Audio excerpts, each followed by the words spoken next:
Welcome to Shri Shri food. આજે આપણે વાલનું શાક બનાવીશું. વાલનું શાક આપણે ગ્રેવી વાળું એકદમ અલગ રીતથી જ બનાવવાના છીએ. તો બનાવવાની શરૂઆત કરીએ એ પહેલાં જો તમે હજી સુધી અમારી ચેનલ સબસ્ક્રાઈબ નથી કરી તો પ્લીઝ અહીંયા ક્લિક કરો એટલે સબસ્ક્રાઈબ થઈ જશે અને બેલ આઇકન પર ક્લિક કરશો એટલે તમને અમારા નવા વિડીયો મળતા રહે. અને વિડીયો પસંદ આવે તો પ્લીઝ લાઈક પણ કરો અને તમારા ગ્રુપમાં શેર પણ કરવાનું ભૂલતા નહીં. તો તેના માટે 1 કપ કોથમીર તેને કાપીને ધોઈ લીધેલી છે, 2 કપ સિંગદાણા, 2 લીલા મરચા તેને પણ કાપી લીધેલા છે, 1 ટીસ્પૂન લીંબુનો રસ, 2 ટીસ્પૂન તલ, 1 આદુનો ટુકડો, 5 થી 6 કળી લસણ, 2 ટેબલસ્પૂન નાળિયેરનું છીણ અને જરૂર પ્રમાણે પાણી.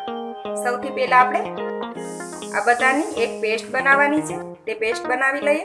તેના માટે એક મિક્સર જાર લઈ તેમાં આપણે કોથમીર, સિંગદાણા, મરચાં, આદુનો ટુકડો, નાળિયેરનું છીણ, લસણ, તલ, લીંબુનો રસ. હવે તેમાં થોડું પાણી નાખી અને તેને આપણે ક્રશ કરી લેવાનું છે. આની અંદર આપણે અત્યારે મીઠું નથી નાખતા, આપણે શાક બનાવવાનું છે ત્યારે આપણે મીઠું યુઝ કરશું. અને આપણે ચટણી જ બનાવવી હોય તો આપણે આમાં મીઠું નાખીને ચટણી પણ બનાવીને ખાઈ શકાય છે. હવે તેને ક્રશ કરી લઈએ. હવે આ પેસ્ટ બનીને તૈયાર થઈ ગઈ છે. આ પેસ્ટ આપણે એકદમ સ્મૂથ બનાવવાની છે. હવે આપણે શાક માટે શું જોઈશે તે જોઈ લઈએ. 2 ટેબલસ્પૂન તેલ, અડધો કપ વાલ છે તેને 7 થી 8 કલાક પલાળી અને તેને બાફી લીધેલા છે, 1 ટીસ્પૂન જીરું, 1/4 ટીસ્પૂન હિંગ, 1/4 ટીસ્પૂન હળદર, 1 ટીસ્પૂન ધાણા જીરું, 1 ટીસ્પૂન લીંબુનો રસ, અડધી ટીસ્પૂન ગરમ મસાલો અને સ્વાદ પ્રમાણે મીઠું. તો હવે આપણે શાક બનાવવા માટે કઢાઈ મૂકી દઈએ. તેમાં આપણે 2 ચમચી તેલ નાખી દઈએ. તેલ ગરમ થાય એટલે તેમાં જીરું, હિંગ, હવે તેમાં આપણે જે પેસ્ટ બનાવી છે તે નાખી દઈશું.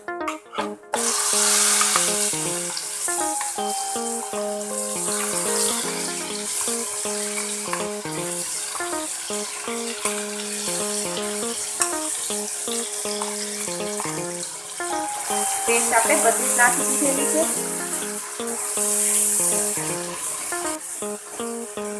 પેસ્ટને આપણે 2 મિનિટ માટે ચડવા દઈશું.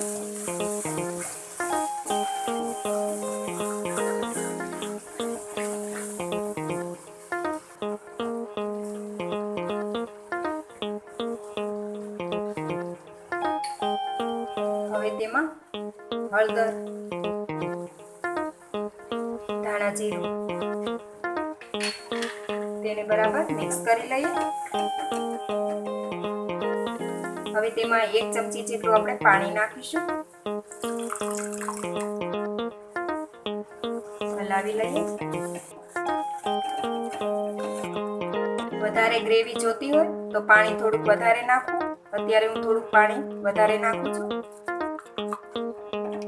મિક્સ કરી લઈએ.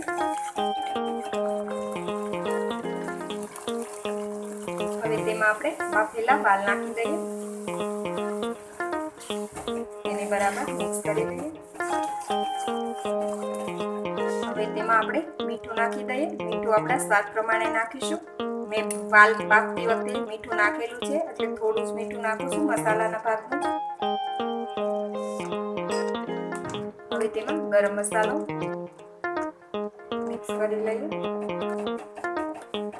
હવે આ શાકને આપણે 2 મિનિટ માટે ચડવા દઈશું એટલે મસાલા બધા મિક્સ સરસ રીતે થઈ જાય.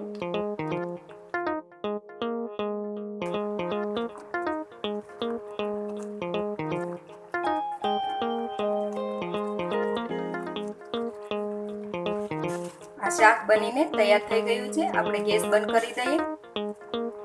હવે તેમાં લીંબુનો રસ નાખી દઈએ. મિક્સ કરી લઈએ.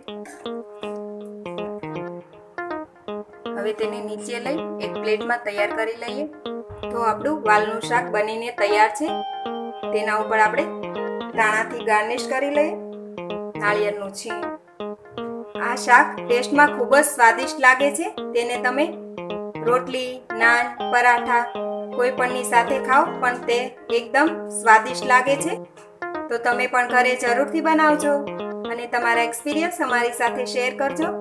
તો ફરી મળીશું એક નવી રેસીપી સાથે.